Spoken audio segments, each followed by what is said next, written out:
Good morning students. आज हम second chapter में देखेंगे पेज नंबर 20 पर दिया हुआ है कि अफ्रीका महाद्वीप में उपनिवेशवाद का विस्तार किस तरीके से हुआ।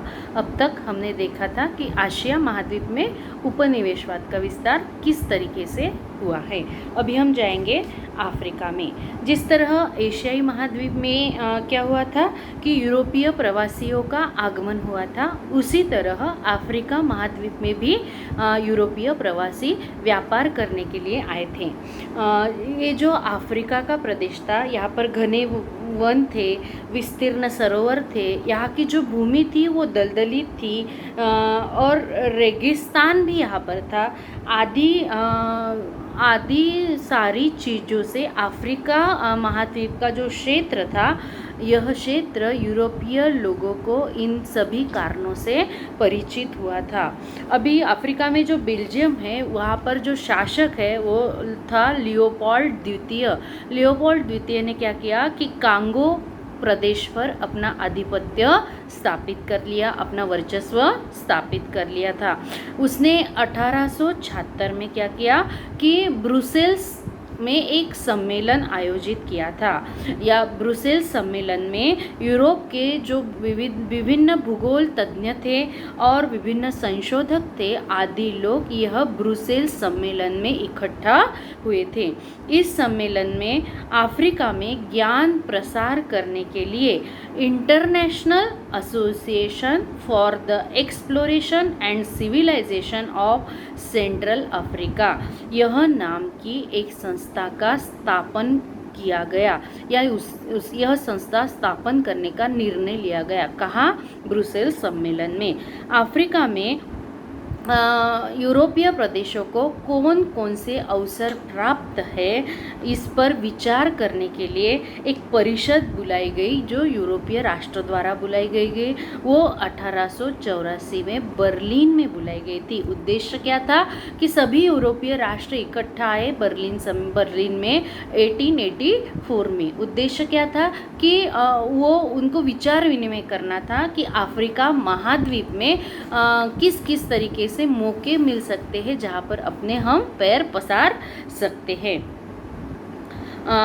यह सम्मेलन यूरोप राष्ट्र द्वारा अफ्रीका के विभिन्न प्रदेशों का बंटवारा आपस में शांतिपूर्वक ढंग से किया जाने के लिए आयोजित किया था। एक तरफ बताया गया था कि यह जो बर्लिन में जो सभा हुई है, उसका उद्देश्य है कि यूरोपीय राष्ट्रों को किस तरीके से अफ्रीका में व्यापार करने के लिए संधि उपलब्ध है, लेकिन वो छुपा हुआ उद्देश्य क्या था कि यूरोपीय लोगों को अफ्रीका के प्रदेशों का आपस में बंटवारा करना था। ये क्षेत्र तुम्हारा, ये क्षेत्र तुम्हारा, इधर इसी का आना जाना नहीं होगा, ये मेरा, इस तरीके से उनको क्या करना था? बंटवारा करना था। अभी बर्लिन सम्मेलन में बेल्जियम के जो कांगो पर आधिपत्य को मान्यता प्रदान करें कि वह क्षेत्र कांगो फ्री स्टेट के रूप में पहचानने के लिए स्वीकृति दी गई। बर्लिन में जो सम्मेलन हुआ था, वहाँ पर जो बेल्जियम का कांगो प्रदेश था, उसको कांगो फ्री स्टेट के नाम से उसको क्या कर दिया? स्वीकृति दे दी कि कांगो एक फ्री स्टेट है। उसके बाद स्वयं के आधिपत्य के अंतर्गत आने वाले अफ्रीकी उपनिवेशों के मानवीय प्राकृतिक संसाधनों का पूर्ण विनियोग करने में यदि कोई यूरोपीय राष्ट्र असफल रहता है, तब उस राष्ट्र द्वारा वह प्रदेश अन्य सक्षम राष्ट्र को सौंपा जाए, यह सम्मेलन में निर्णय लिया गया। अभी प्लेसेस का बंटवारा तो किया गया, ये प्रदेश आपका, ये इंग्लैंड का, ये स्पेन का, ये फ्रेंच का, इस तरह यूरोपीय राष्ट्रों में क्या हुआ? अफ्रीका के प्रदेशों का बंटवारा हुआ। लेकिन अगर इसमें से कोई भी राष्ट्र अपना प्रभाव बढ़ाने में असफल रहा, तो चुपचाप से अपना प्रदेश किसको दे देगा? सफल राष्ट्र को दे देगा। यह बर्लिन सम्मेलन में डिसाइड किया गया। अभी जॉर्ज टॉबमैन गोल्डी ने इंग्लैंड में यूनाइटेड अफ्रीकन कंपनी की स्थापना की थी। इंग्लैंड ने उसे नाइजीरिया में व्यापार करने का आज्ञा पत्र दिया था। अभी जॉर्ज टॉबमैन नामक व्यक्ति ने यूनाइटेड अफ्रीकन कंपनी की स्थापना की। उसको इंग्लैंड द्वारा व्यापार करने का अधिकार दिया गया। कहाँ पर? नाइजीरिया में। आगे चलकर ब्रिटिश सरकार ने इसी कंपनी को अपने अधिकार में कर लिया। परिणामतः नाइजीरिया अंग्रेज़ों का उपनिवेश बन गया। जैसे भारत का हम उदाहरण लें, यहाँ पर आपको सोचना चाहिए, सेम सिमिलर कंडीशन है कि जैसे ईस्ट इंडिया कंपनी को भारत में व्यापार करने का एकाधिकार दिया था, लेकिन बाद में 1858 में रानी ने उसका एकाधिकार नष्ट कर दिया और सत्ता किसके हाथ में ले ली? रानी ने अपने हाथ में ले गई और भारत का शासन जो था वो ब्रिटिश की रानी द्वारा चलाया जाता था। सेम उसी तरह ये नाइजीरिया का जो उपनिवेश था वो उसको चलाने का काम कौन कर रहा था? United African company. लेकिन धीरे धीरे अंग्रेज़ों ने वो अपने हाथों में ले लिया। अभी उस वक्त जर्मनी का चांसलर कौन था? बिस्मार्क। बिस्मार्क ने क्या किया कि 1883 में पश्चिमी अफ्रीका के टोगोलैंड में जर्मनी का पहला उपनिवेश स्थापित किया। अभी जर्मनी भी पीछे रहा क्या? नहीं, जर्मनी भी अपने उपनिवेश स्थापित करना चाहता था। उन्होंने अफ्रीका के टोगोलैंड में जर्मनी ने अपना पहला उपनिवेश स्थापित किया। उसके बाद उसने दक्षिण पश्चिम अफ्रीका में भी अपने उपनिवेश स्थापित कर लिए। सेनेगल, गाम्बिया, कांगो के उत्तर का क्षेत्र फ्रांस ने अपने अधिकार में कर लिया। अभी इंग्लैंड का हो गया, जर्मनी का हो गया, अभी फ्रांस भी इसमें पीछे नहीं रहा। 1883 में आइवरी कोस्ट में फ्रांस ने अपना उपनिवेश स्थापित किया। उसके बाद बारी आई पुर्तगाल की। पुर्तगाल ने भी अफ्रीका में अफ्रीकन प्रदेश पर जो दाहो में था वहाँ पर अपना उपनिवेश था, उस पर फ्रांस ने अपना आधिपत्य स्थापित कर लिया। फ्रांस ने 1914 तक पश्चिम अफ्रीका के सहारा रेगिस्तान से लेकर पश्चिम आइवरी कोस्ट तक फ्रेंच गिनी प्रदेश पर अपना प्रभुत्व स्थापित कर लिया था। फ्रेंच ने अफ्रीका में बहुत बड़े जगह पर बहुत बड़े तादाद पर अपना विस्तार कर लिया था। उसके बाद देखो, पूर्वी अफ्रीका का केप कॉलोनी, नाताल, यह उपनिवेश इंग्लैंड के अधिकार में आ गए। तो मोजाम्बिक स्पेन के अधिकार में आ गया। इंग्लैंड, फ्रांस, जर्मनी को पूर्वी अफ्रीका के प्रदेशों में रुचि थी। अभी इंग्लैंड, फ्रांस, जर्मनी जो थी, इनमें स्पर्धा चल रही थी और आपस में स्पर्धा चलते चलते इनका ध्यान किस तरफ गया? पूर्व अफ्रीका की तरफ गया। अतः इन तीनों ने मिलकर क्या किया कि पारस्परिक हित संबंध बनाए रखने के लिए एक समझौता किया।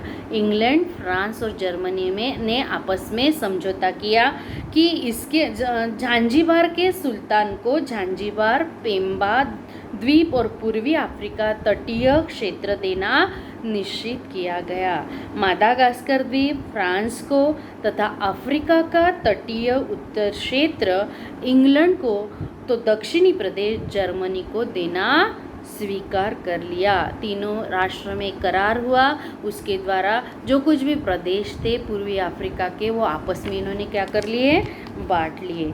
1897 ने जर्मनी ने जर्मन ईस्ट अफ्रीका कंपनी प्रारंभ कर ली और पूर्वी अफ्रीका का जो प्रदेश था उस पर अधिकार कर लिया। इंग्लैंड ने झांझीबार, पेम्बा द्वीप एवं नागालैंड को ब्रिटिश संरक्षित क्षेत्र के रूप में घोषित कर लिया। इंग्लैंड के आधिपत्य का अब जो क्षेत्र था वो ब्रिटिश ईस्ट अफ्रीका के नाम से जाना जाता था।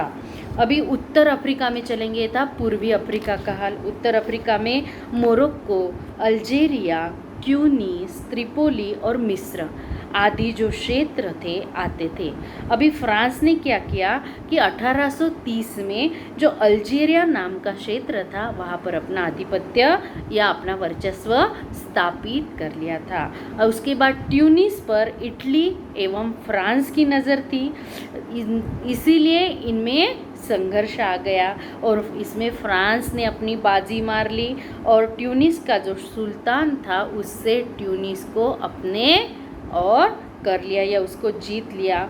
आगे चलकर फ्रांस ने मोरक्को को अपने अधिकार में कर लिया। इटली ने त्रिपोली साइरोनिका को जीत लिया, यानी फ्रांस और इटली ने उत्तर अफ्रीका का क्षेत्र अपने कब्जे में कर लिया। उसके बाद इजिप्ट मिस्र की जो भूमि थी उस पर इंग्लैंड और फ्रांस दोनों को भी रुचि थी। अंग्रेज़ों ने क्या किया कि अलेक्जेंड्रिया से कैरो तक रेल मार्ग की निर्मित की। भूमध्य सागर एवं लाल सागर को जोड़ने के लिए सुएज नहर की निर्मित की। उसको फ्रांसीसी अधिकारी जो फर्डिनांड दी लॉरेंस था उसके निगरानी में सुएज कालवा की निर्मित की गई थी। प्रारंभ में इसका सभी व्यय मिस्र कर रहा था और ये जो सुएज कालवा था या सुएज जो प्रश्न निर्माण हुआ था उस सुएज कालवा में जो कुछ भी आर्थिक ये लग रहा था वो कौन खर्चा कर रहा था? मिस्र, यानी इस इजिप्ट जिसको कहेंगे। अभी सुएज नहर जो निर्माण की लागत थी वो उसको जो खर्चा लग रहा था वो बहुत ज़्यादा मात्रा में लग रहा था, इसीलिए उसको मिस्र जो था या इजिप्ट जो था वो अभी वो खर्चा नहीं कर पा रहा था। उसको वो क्या हो रहा था, वो घाटे में जा रहा था या उसका कर्जा बहुत बढ़ गया था। इसीलिए क्या हुआ कि मिस्र द्वारा सुएज नहर कंपनी के जो कुछ शेयर्स थे उसके बिक्री का निर्णय लिया गया और इंग्लैंड में इसमें से कुछ जो शेयर्स से सुएज निर्मित के वो शेयर्स खरीद लिए। इसके कारण क्या हुआ कि सुएज नहर पर इंग्लैंड का प्रभुत्व स्थापित हो गया और लेकिन आगे चलकर 1922 में अब ब्रिटेन का मिस्र पर या इजिप्ट पर प्रभुत्व स्थापित हो गया। लेकिन 1922 में क्या हुआ कि मिस्र स्वतंत्र हो गया, किनके इससे आधिपत्य से, इंग्लैंड या ब्रिटिश के आधिपत्य से। अभी जो मिस्र था या इजिप्ट था उसके दक्षिण में सूडान मिस्र का एक छोटा सा राष्ट्र था। मिस्र पर प्रभुत्व स्थापित करने के आधार पर इंग्लैंड ने सूडान पर भी अपना अधिकार घोषित कर लिया। अभी सुएज जो कालवा बन रहा था उसके माध्यम से ब्रिटेन को इजिप्ट पर या मिस्र पर अपना अधिकार उसने स्थापित कर लिया था, लेकिन उसके बाजू में सूडान था उस पर अभी इंग्लैंड अपना वर्चस्व बता रहा था, किंतु सूडान के जो स्थानिक सत्ताधीश थे उन्होंने इंग्लैंड का विरोध किया। इसीलिए अपनी सेना सूडान में बिना बाधा के पहुंचाने की सुविधा के दृष्टि से इंग्लैंड ने युगांडा से सूडान तक रेलवे मार्ग का निर्माण करना प्रारंभ कर दिया। अभी सूडान के जो शासक थे उन्होंने क्या किया कि इंग्लैंड को विरोध किया, इसीलिए इंग्लैंड ने रेल मार्ग की क्या की निर्मित की। नाइल मिस्र के लिए जीवनदायिनी नदी थी। अभी मिस्र जो था वो नाइल नदी के किनारे था तथा उसका उद्गम जो था नाइल नदी का वो सूडान में था। उसके कारण ये नाइल नदी पे इंग्लैंड अपना अधिकार या जताने के लिए इंग्लैंड को लगता था कि नाइल नदी पर या इस प्रदेश पर अपना अधिकार होना बहुत ज़रूरी है। अभी जो फ्रांस था उसने क्या किया, सूडान पर इंग्लैंड का अधिकार मान्य कर लिया, किंतु उसके बदले में पश्चिम अफ्रीका में व्यापार करने के लिए जो कुछ भी सहूलतें थी वो इंग्लैंड से फ्रांस ने ले ली। अभी स्थानिक जनता का विरोध की परवाह न करते हुए इंग्लैंड ने सूडान पर शस्त्र के माध्यम से अपना अधिकार कर लिया था, यानी सुएज मिस्र इजिप्ट पर भी अपना अधिकार कर लिया था, उसके बाद सूडान पर भी अपना अधिकार कर लिया था। अभी दक्षिण अफ्रीका क्षेत्र में क्या हुआ कि केप कॉलोनी एवं नाताल पर भी अंग्रेज़ों का आधिपत्य था। ऑरेंज फ्री स्टेट और ट्रांसवाल पर डचों का आधिपत्य था। जोहान्सबर्ग में सोने की खदानें बड़ी मात्रा में मिली थी, इसलिए यूरोपीय राष्ट्र ये जोहान्सबर्ग की तरफ भी आकर्षित हो गए थे। 1909 में इंग्लैंड ने दक्षिण अफ्रीका के अपने विभिन्न उपनिवेशों का एकीकरण किया। अभी इंग्लैंड ने अफ्रीका में दक्षिण अफ्रीका में जो उपनिवेश बनाए थे उसको आपस में एक साथ बांधने के लिए क्या कर दी, शुरुआत कर दी, और यूनियन ऑफ साउथ अफ्रीका नाम से वो ब्रिटिश उपनिवेश पहचाने गए।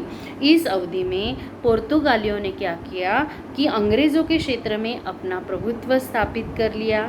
गिनी कोस्ट के कुछ महाद्वीप थे या मोरक्को का प्रदेश था, उस पर स्पेन ने आधिपत्य स्थापित कर लिया। यानी इसमें क्या हुआ है कि अफ्रीका में किस तरह इंग्लैंड, जर्मनी, फ्रांस आदि राष्ट्रों ने अपने उपनिवेश स्थापित किए, व्यापार के लिए वो आए, आपस में प्रदेश के लिए झगड़े, और इंग्लैंड, स्पेन, पुर्तगाल, जर्मनी आदि लोगों ने अपने उपनिवेश अफ्रीका महाद्वीप में स्थापित कर लिए। इस प्रकार उपनिवेश का या उपनिवेशवाद का विस्तार यूरोप में हुआ, यह हमने द्वितीय चैप्टर में देखा है। यहाँ पर आपका दूसरा चैप्टर खत्म होने जा रहा है।